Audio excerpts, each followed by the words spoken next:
Welcome. I'm Dr. Lauren Streicher, and I am the medical director of the Northwestern Medicine Center for Sexual Medicine and for Menopause. Hello, I'm Kristi Tough DeSapri. I'm the medical director of the Northwestern Women's Bone Health Program within the Center for Sexual Medicine and Menopause. I'm excited to be here tonight to talk about bones. Bones, we're boning up on bones. I'm so glad we're finally doing this because we've been talking about it for a long time. And, one of the things that brought this about is both of us, of course, work in the same menopause center, and we both see patients who come in with their menopause issues. And I mean, let's face it, 90% of the time when they're coming in because of their hot flashes, and they're coming in because they can't sleep, and they're coming in because of their vaginal dryness.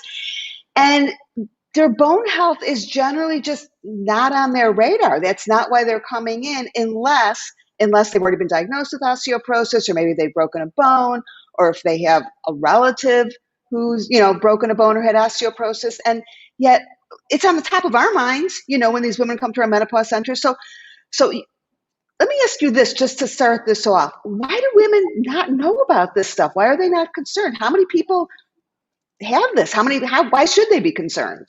Mm-hmm. So good points. Everything menopause in midlife is sort of in center stage right now, which I think is really exciting. And osteoporosis and bone health is the tide is turning, that more people are learning and understanding a little bit more about osteoporosis and bone health, like you said, from family history, from being menopausal. And the reason that osteoporosis is underdiagnosed, undertreated, is it's just not a sexy disease. It's not breast cancer. It doesn't have any symptoms. It doesn't have. See, I think it's the no symptom thing. Right. I think it's you always say, I hear you say this again and again and again, that osteoporosis is the silent disease. Right. And I think that's a huge part of it. People just don't think about it and don't realize that it can strike people pretty young. Correct. And so, when something is painless or something is asymptomatic, then, people don't know about it unless, you have like you said, a family history, unless you've had an osteoporotic related fracture. And it doesn't mean the sequelae of fractures and osteoporosis are not painless themselves. So fractures are very debilitating. I see patients day in, day out with spinal or vertebral fractures. They lose height. Clothes don't fit. So it's not just the cosmetic issues. They could have respiratory problems. But those are the people who've already been diagnosed, And I think, to me, that's what's so important to kind of the message to get out there is it's the ones who don't have the pain, who haven't been diagnosed, that aren't even thinking about it. So, okay, how likely is it that a woman is going to get osteoporosis in her lifetime? Okay. So 1 in 2 women over the age of 50 will sustain an osteoporotic related fracture. So that's pretty significant. And we think about, evaluating yourself as a postmenopausal woman, people think about mammograms and your pap smear, but actually more importantly, more women have an osteoporotic related fracture than women who have breast cancer, stroke, and a heart attack every single year. So that means that fractures Wait. Combined, or each one of those things? Combined. That's like the unbelievable. That's huge. Yeah, when we combine hip fracture, vertebral fracture. So women in their 60s and 50s and 60s, which are a lot of the patients we see at the menopause center, they're coming in for their symptoms. They might have a wrist fracture, might have lost height, and all those are sort of herald signs. And then there's so many other risk factors, and I know we're going to talk a little bit about that as well. So being female is one of them. Not much we can do about that. So no. Talk about modifiable risk factors. So being female, obviously not modifiable. Aging, not modifiable. But things like wait. Now, I beg to differ. Do not plan on aging. I am stuck at 39, not moving. I don't know about you. Okay, I want to get to risk factors in a second, but before we do that, just real quick, real basic. What is osteoporosis? A lot of people, I think, have a vague idea, and you hear words like osteoporosis and osteopenia and low bone mass. So could you just give a real quick, down and dirty definition of what osteoporosis is? And I'm going to put up a picture because I know you want a picture here, right? Right. Yeah. So this is, picture worth 1,000 words. So the picture you can see on the left is normal, healthy bone, which is normal trabeculae, normal cortices that are strong and thick. And then the bone on the right here is osteoporosis. So you can see that bone is thin, frail, and that's really what osteoporosis is. It's a skeletal disorder comprised of compromised bone density or bone strength, predisposing to a fracture. So, and again, you can't feel or see osteoporosis unless we do a screening bone mineral density, and or which we diagnose osteoporosis if patients have had a fracture. So I know we're sort of talking about primary prevention, meaning you've never had a fracture, but osteoporosis is defined by any fracture after the age of 40 that is, from a standing height or a low trauma. So it's really important. And you can see from that image, which really shows that, skeletal fragility it's not rocket science. It's bones becoming less strong. It's and you've seen bones that are much worse than this, of course, that there's more, blank spaces than there are bone spaces. Right. Yep. And so that is the reason for that is because there's more bone being lost than bone being formed. And that primarily, we think about osteoporosis and we talk about that at midlife and menopause, et cetera. But actually, I think that we should be talking about this in, with our the pediatricians and women in their 20s, because we build bone through our teens, 20s. Actually, we achieve peak bone mass, depending on the skeletal site, around between 20 and 30. And that's it. That's all the bone mineral density you're ever going to get. Okay, so I'm going to ask you an interesting question, because this came up years ago when we got our first bone density machine and we were learning how to use it, right? So the way that we were learning how to use it is what we do a lot of times in medical offices is we had the staff climb on the machine so we could practice using it. So we had a bunch of 20-year-olds who were working in our office get a bone density. And these are people who ordinarily would never, ever, ever be screened. They didn't have any risk factors, young, healthy women. And we found that a whole bunch of them had really low bone mass. And the explanation was, well, that's because they never got to their normal bone mass. And I'm thinking, okay, so, we'll talk about when people should get screened, but, normally we're not screening someone until they're in their 60s unless they have specific risk factors. But here we have a huge population of young women who maybe never drank milk and maybe, never were too skinny and blah, blah, blah. So you're talking about, you just said bone is being built during the 20s. And yet we have all these young women who haven't even built bone. So do you think people should get screened earlier than that? Well, I think we have the medical answer and then, what's out there. So, in terms of like when we look at guidelines and we look at, the population, unless young women have had, multiple, risk factors for fracture, like they have an eating disorder, like they are very low bone mass, like they have multiple stress fractures, or things like malabsorption conditions, which, applies to everyone. So patients who have like irritable bowel or ulcerative colitis, Crohn's disease.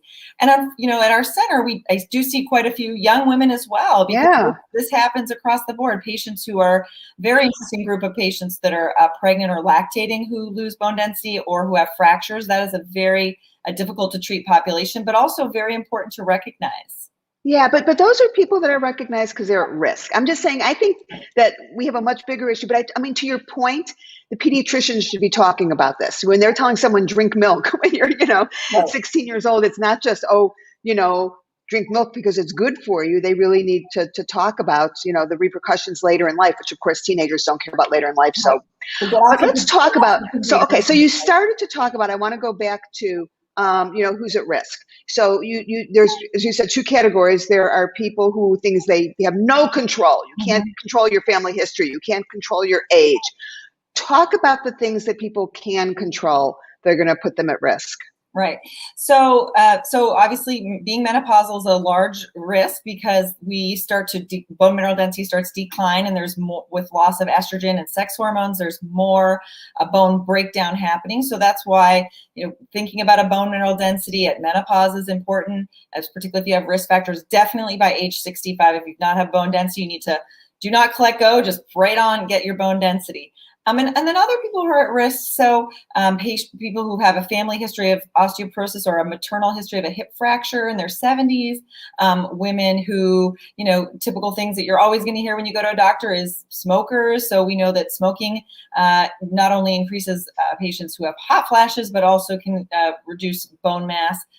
Excess alcohol. So there's been studies in Europe, more than 10 drinks a week has been shown to upregulate those bone breakdown markers. So trying to keep the alcohol low, sedentary lifestyle. So one of the reasons we recommend weight-bearing exercise and exercise is it actually helps stimulate bone formation. So that's why we tell our teenagers to get up off the couch and get off their devices and do stuff do stuff. Okay, but I want to ask you a question about that, because so many patients, we kind of think everyone knows what we mean by weight-bearing exercise, and they really don't. A lot of people think that riding a bike is weight-bearing, or swimming is a good exercise, and it is a good exercise from a cardiovascular point of view. But as far as being weight-bearing, can you just throw out a couple of examples of weight-bearing exercise? Yeah. So what I say to patients, I mean, we want to keep it simple, right? So what's good for the heart is good for the lungs, is good for the brain, is good for the bones. So I don't want to make it complicated, but at least 150 minutes of aerobic and weight-bearing exercise is recommended from many of the medical institutions. And so that is, things like, walking, running, playing tennis, doing some sort of aerobic classes. And what we've seen, this area. Wait, I'm gonna interrupt you again, because you just skimmed over so fast walking. I think people forget how important walking is. But my question about walking is, when we're trying to build bone or prevent bone loss, there's the hip, there's the spine, wrist. We look at the vulnerable places where we get fracture. So walking, which is the easiest thing that most people can do, we know that's going to be good for the hip. Is walking going to be good for the spine? Yeah, so this, exercise studies are limited just because, it's hard to put people in just a container and say, okay, only do this one exercise and we're going to check your bone density. So what we've learned, over time is that more, intense exercise or interval training, like jumping, interval run walk, is probably better in terms of stimulating more bone mass, both at the spine and at the hip. And so but then we have the incontinence problem. I'm just saying, but that's right. another Facebook Live when we talk about, okay, right. Jump. And it's I don't think so. Right. And so for a lot of my patients who maybe have fractured or have knee arthritis, et cetera, we need to be creative. And that's where, I use, some physical therapists who are trained with osteoporosis, or I myself do exercises with the patients in the office, because it's really important to figure out something that you can do. And the whole swimming, biking, I tell patients, you don't live in a pool and you don't live on a bike. So, there's other exercises that you can do. Building muscle mass by using, resistance bands, weights, even your own body can be useful. But specifically, one exercise, if someone is particularly worried about their spine, not their hip, but if they are worried about their spine, is it lifting weights? Is it push-ups? Give me just one exercise that people can take as this is going to help. Yeah. So the best thing I think for the spine bone mineral density is actually postural exercises. And so working with even pelvic floor physical therapists, et cetera, but doing postural exercise. So, things like overhead extensions, things like even trying to work on a plank or a modified plank, because that again is going to lengthen the spine. It's going to strengthen the muscles around the spine. Overhead extension, it's a good thing I shaved my arms. Yeah. Or anything that's going to strengthen the extensor muscles, which are sort of muscles that support your thoracic and lumbar area. So I want to circle back to the whole thing about posture, because I think one of the other things that we don't talk about enough is, if you have osteoporosis, you're not going to fracture necessarily unless you fall down. And what makes you fall down? If you're not stable, if you don't have good posture and all that kind of stuff. And I think that that's one of the things that we need to put more emphasis on, is talking about stability and balance, because as people age, very often, for a variety of reasons, they lose that stability. And I think that that's just as important as talking about building bone and building muscle mass and being strong. I don't know if you remember this, in our other office, we had a bone density tech that she actually said to a patient, "Oh my, you better go home and pick up all the throw rugs." We didn't keep that particular tech employed, but the point is she was actually right. That it's the falls are a big deal. And the other thing also, not to keep going back to the incontinence thing, but one of the reasons that we treat incontinence, other than all the obvious, is when people lose urine or when they're running to the bathroom in the middle of the night. That's actually a very common reason that women slip and fall. And then when the paramedics come and they've got the broken hip, they don't say, "Oh, I slipped in a pool of urine because I was incontinent." So those things don't get reported. So that's yet, another thing that there's so many layers to this, another thing that we have to think about. Also, if anyone has any questions, please. Okay, here's one from my friend Lorraine in California. Hi, Lorraine. Yoga. Can you talk about yoga a little bit?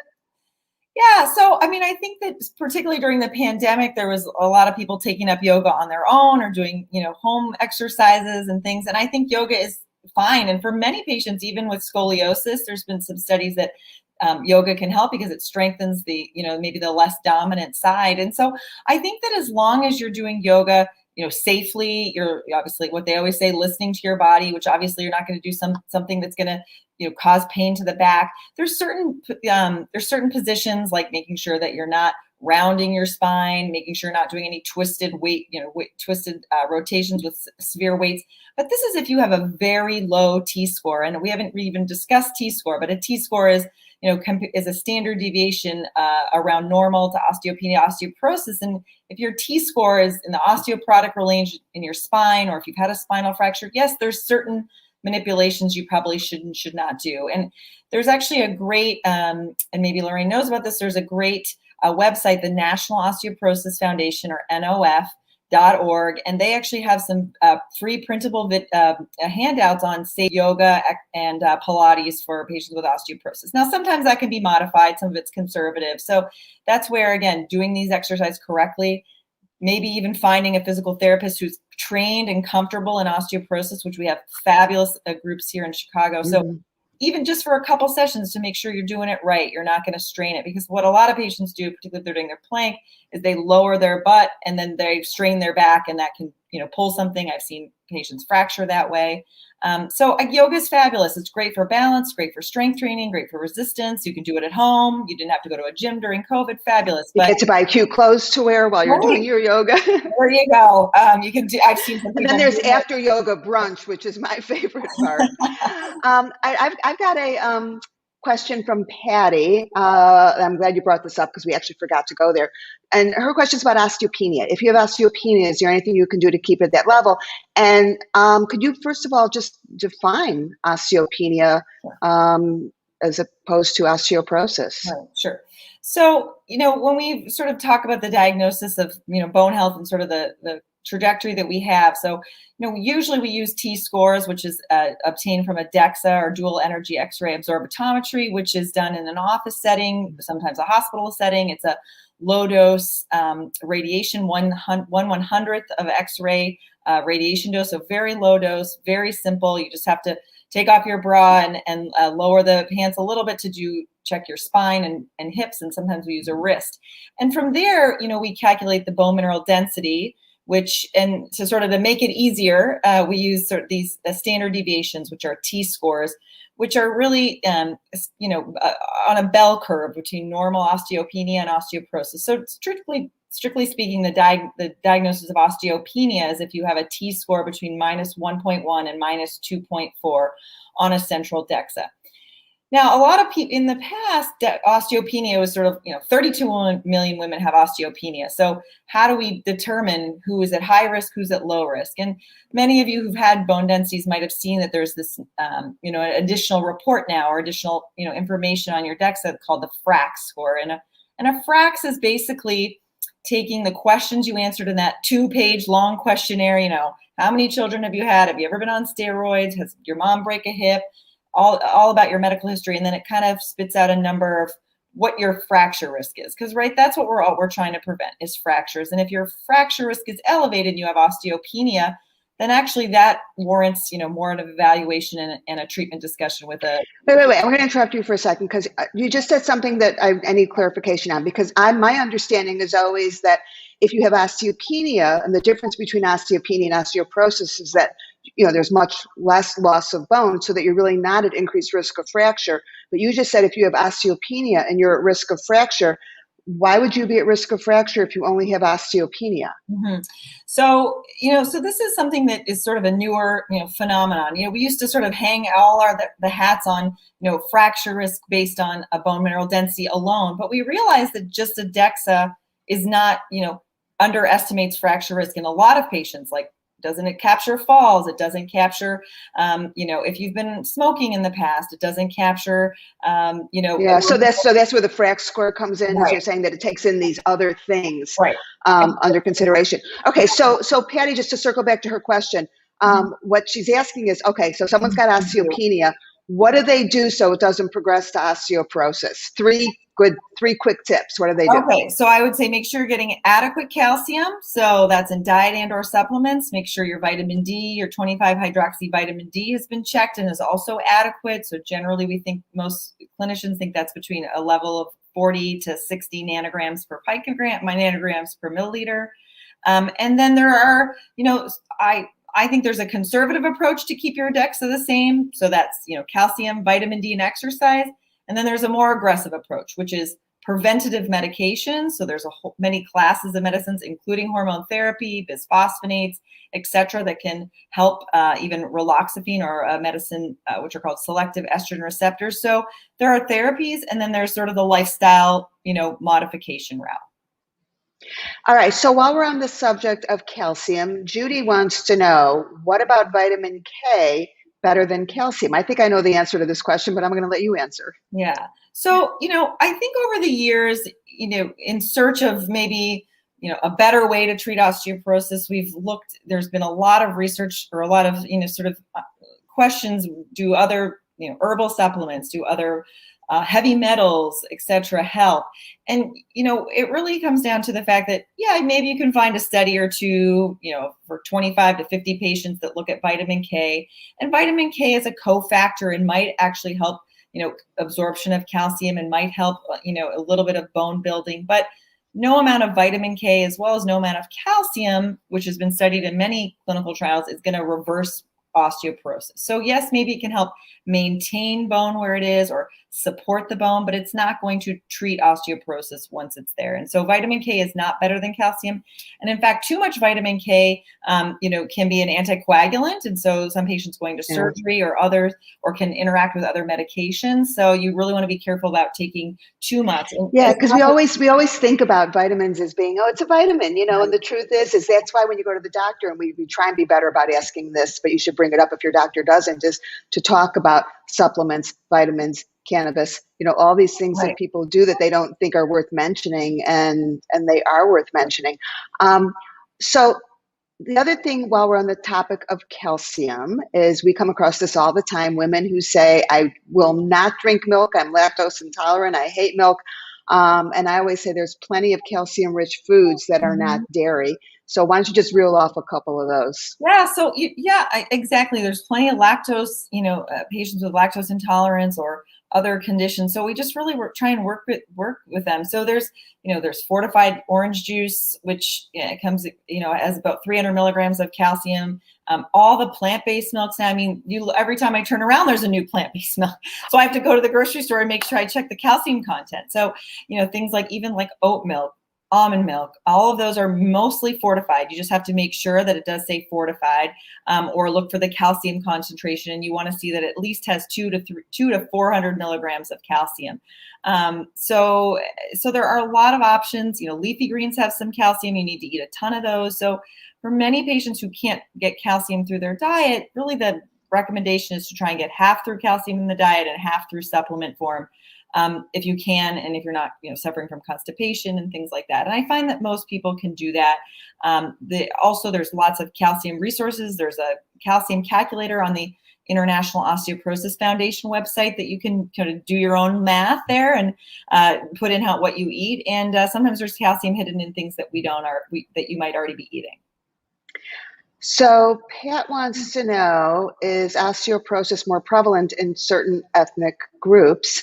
And I will say the answer is absolutely yes, but I'll let you explain which those groups are. Yeah, I think there's been a lot of attention to this in the past couple of years. So, definitely, white, thin Caucasian women are at risk, as well as Asian women who tend to have a lower bone mineral density. And what we found, there's been some interesting reports through the National Osteoporosis Foundation, is that African American females are at higher risk as well and are undertreated, like many of our women. So I am always surprised that it seems that, yes, there's might be some variations, but, across the board, many women are affected, and race and ethnicity matter, but so does time of menopause, which early menopause, which I think we haven't discussed. So if you've been through early menopause, which is, either earlier than age 45 or had your ovaries out early for any reason, cancer related or et cetera, then definitely you're at increased risk. And many of those young women don't realize that. But so this is the other thing that no one ever talks about that, of course, I am completely focused on right now because, as you know, I have a new book coming out, Hot Flash Hell, which is about hot flashes and the repercussions of hot flashes. And we know there is good science, huge study, the SWAN study, that shows us that one of the risk factors for osteoporosis is hot flashes. And beyond, I mean, if you take a group of menopausal women and you take the ones that have hot flashes and the ones that don't have hot flashes, the ones that have hot flashes are losing bone. And I think that we're not paying enough attention to that because there's this idea that, yes, it's important, estrogen is going to help build bone. We know that. We know that menopause makes people lose bone. We know that. But that other factor of, but it's hot flashes that actually cause bone loss, which really I think is pushing us in a different direction of saying, even if a woman chooses not to take hormone therapy or can't take hormone therapy, if she's having hot flashes, and particularly if she is at risk for bone loss, you can't, this idea, I'm going to tough out these hot flashes, is not in her best interest, aside from the increase in, heart disease and potentially breast cancer and all of that. Just based on bone loss alone, I think we really need to be paying more attention to hot flashes, and no one's talking about that. I mean, that's something, and I mean, you hang out with a lot more people in the osteoporosis crowd than I do. And Right. when you go to your meetings and people are talking about risk factors, is that something that comes up, the hot flash connection? No, I mean, I don't think so. I do think that the SWAN study is very provocative and how it, looked at that. And I think we still don't fully understand, a lot of women can lose bone density. So some women can lose up to 20% of bone mineral density in their spine, which is made up of more trabecular bone, sort of spongier bone that we know, is more associated with estrogen losses, which happen around menopause. And the cortical bone, which is actually the bone that's in your wrist and your hip, and it's in every bone in our body, is more prevalent. We have that loss over time and later. And that's why we see a sort of a bimodal, more different types of fractures at a younger age, and then other hip fractures like other fractures like hip fractures at an older age. And we don't really fully understand why women lose so much bone density at menopause. We know it's estrogen, but when we look at, things like bone turnover markers, or we look at things like estrogen level that might correlate, there's no simple answer. So testosterone, let's not forget testosterone. We spend so much time talking about estrogen, and women make testosterone too, which also contributes to bone health, right? Right. Yeah. I mean, all the sex hormones really are at play. And so that's why, if there's any loss in any of them, particularly at the time of menopause, and you have at least one of these risk factors we talked about, so family history, low body mass, early menopause, smoker, even diabetes, where we're learning more, conditions like rheumatoid arthritis, ever taking any steroids for more than 3 months in your lifetime, or even just repetitive courses of steroids for asthma or for back pain, etc. How about topical steroids? Does topical steroids matter? Unless the dose there was a study that looked at this, but unless the dose was really, really high, like we're talking like, hundreds of grams, and those are patients maybe who have, severe eczema or psoriasis and things like that. So not just, a steroid here or there, but some of that cumulative, exposure is also. It's all adds. That's where you really, like you said, when we focus on what we call primary prevention, meaning, do I have osteoporosis? How do I get screened? Definitely if you're 50 and older or post-menopause at any age and have any of those risk factors. And I think the numbers are important to know, and insurance covers a DEXA scan and, again, low radiation pretty well. So I think it's just knowledge to have, right? We do mammograms at 50, for some science, but also some art. And so I think it's a good number to know. Yeah. Got a few more questions before we close this up. I want to circle back to Judy, who wants to know if collagen helps build bone mass or is helpful at all for osteoporosis, particularly if someone's already diagnosed. So he has osteoporosis, should she be taking collagen? Yeah, so collagen is another sort of, herb mineral, supplement that's been looked at. And so the reason why people think collagen might be important is actually when we look at the protein in our bone, 90% of it is collagen. So although eating a high protein diet can actually help bone mineral density, probably helps more the muscle around the bone, and we prevent what we call sarcopenia or muscle loss.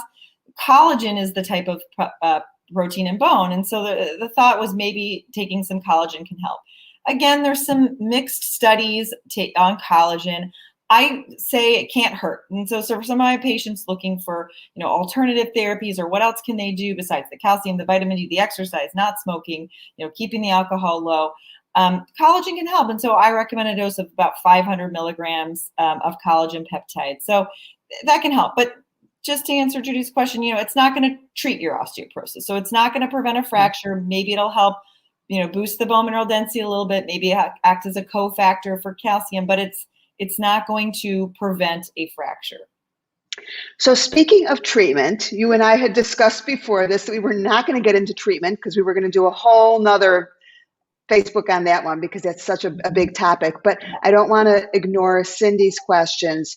Her question is what is your thought on Prolia? And I don't want you to get into the whole chapter and verse on Prolia because that's really long, but just a real quick answer for Cindy. So I think in our toolbox for osteoporosis, we don't have a ton of medication, surprisingly, but thankfully more are coming down the pipeline and more are being studied, and we have some really high quality, safety and efficacy data on all medications. So the quick and dirty is in terms of medications are, there's two types of medications, essentially. Ones that build bone mass, similar to what we talked about in the beginning, which are we call osteoanabolic, so not steroids, but bone builders, and then ones that prevent more bone loss called anti-resorptive medications. And so Prolia is a subcutaneous medication that falls into a class of, parenteral or not given by the mouth injectable medicines for osteoporosis. That Prolia has been around since 2010. So we have a lot of good safety, a lot of good efficacy data on Prolia, as we do for the bisphosphonates. And so I think it's really important to, find someone who can talk to you about each class of the medications and what might be, again, individualized therapy. It's what we all try and do, right? When you would want for your mom, sister, and everyone, we try and do the same thing. So really thinking, is Prolia a good option for me? Yes or no? I mean, there's tons of options out. There's, not tons, but a few options out there. And I think it's really looking at your health history, looking at your labs, looking at your, how low your bone density is, what are the goals of therapy before choosing a treatment. So you said something, you threw out something really important there. You need to talk to somebody about this. And I think that's one of the big challenges is who do you talk to about it? It's funny because I'm a gynecologist, obviously, and I do a lot of menopause work. I don't treat bone health beyond looking at risk factors and getting screening and all that. And the reason I don't is because it's gotten to be so complicated. That's why I kidnapped you and brought you over to our center so that you could do that, because you really need an expert who can really do the deep dive into what the treatments are that are important and all that. But I think, we do certainly get people who are watching and participating who are not in Chicago. And I think most major medical centers do have osteoporosis centers, a doctor that can help them. Certainly we see people virtually. And for people who are in the Chicago area, who do want to come see Dr. Kristi Tough DeSapri and learn about all this, you can make an appointment in the Northwestern Medicine Center for Women's Bone Health if you go to sexmedmenopause.nm.org. And of course, we didn't talk about all of our other programs today, our vulvar health program, our menopause program, our sexual medicine program. You name it. When it comes to down there health and all over women's health, we are doing it. So, please feel free to go to the website and take a look and see what we're doing and make an appointment. And we spend a lot of time with people. I think we are very proud of the fact that we have a ridiculously high patient satisfaction rate. And I always say part of that is because when you help people have an orgasm, of course, they're going to be satisfied. But we do a lot more than that. And we spend a lot of time with people, which they really appreciate. So, please feel free to take a look at our website and make an appointment. And then please also, if you have ideas for future Facebook Lives of topics that you would like to do or things that you would like us to address, you can certainly on Facebook, you can let me know, Twitter, Instagram, because I'm happy to hear all of your thoughts and ideas because we are doing a lot more of these. And I appreciate the comments and the questions, and please follow us on social media because we are going to be doing lots more of this stuff. So with that, I am going